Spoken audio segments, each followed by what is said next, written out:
Il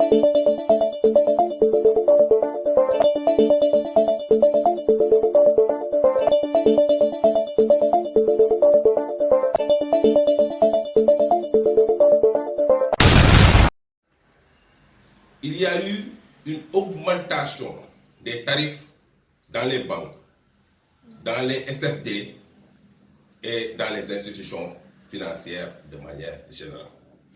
Ce qui est inacceptable et produit des conséquences énormes sur le vécu quotidien des usagers.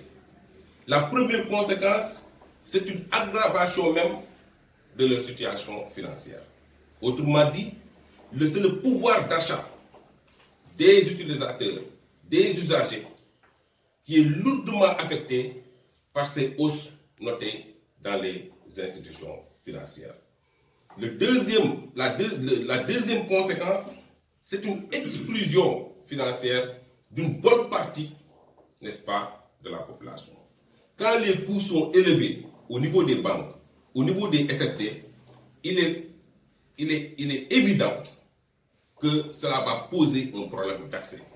Ceux qui voulaient ouvrir des comptes ne pouvant pas supporter les coûts liés à l'ouverture de comptes vont tout bonnement rester chez eux avec leur argent et cela va porter un coup dur à l'économie de notre pays. Il y a aussi le fait d'une réduction de la concurrence et une perte même de la confiance. Parce qu'aujourd'hui, les usagers sont inhibés et ne peuvent plus prétendre à des options. Parce que quand les coûts sont élevés, et partout, il n'y a plus de concurrence pratiquement.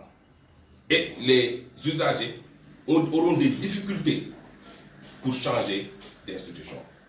La question de la mobilité bancaire va se poser parce qu'il n'y a plus d'options.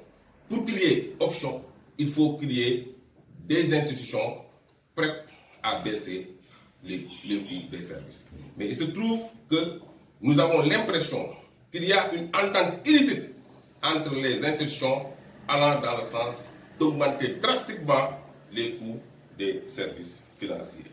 Il y a aussi le fait d'augmenter le coût de l'exploitation des PME.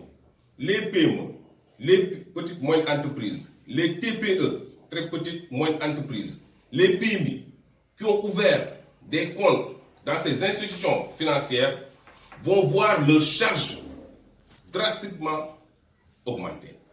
Parce que quand les services des institutions bancaires, des institutions de microfinance augmentent, fondamentalement, les PME, les PMI vont en souffrir parce qu'elles vont voir leurs charges d'exploitation, leurs coûts d'exploitation augmenter. Des PME, des TPE, des très petites entreprises qui est lourdement touchée avec la hausse des tarifs dans le secteur financier. Le dernier point que nous voulions aborder est une alerte aux associations de consommateurs.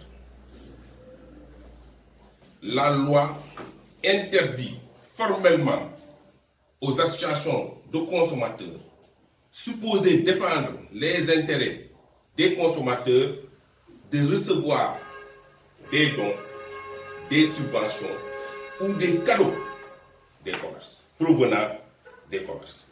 Cela risque de compromettre leur indépendance, leur impartialité et va créer à la limite même un conflit d'intérêts qui va les empêcher en réalité d'être plus impartial, plus objectif et de savoir prendre position par rapport aux questions liées à la consommation. C'est pourquoi nous dénonçons le fait que certaines associations de consommateurs reçoivent des cadeaux, des dons, des subventions des commerces. Cela est une enfreinte, est une violation de la loi et cela les empêche d'être libres, d'être impartials, d'être objectifs, d'être fermes et de prendre position par rapport aux questions liées à la consommation.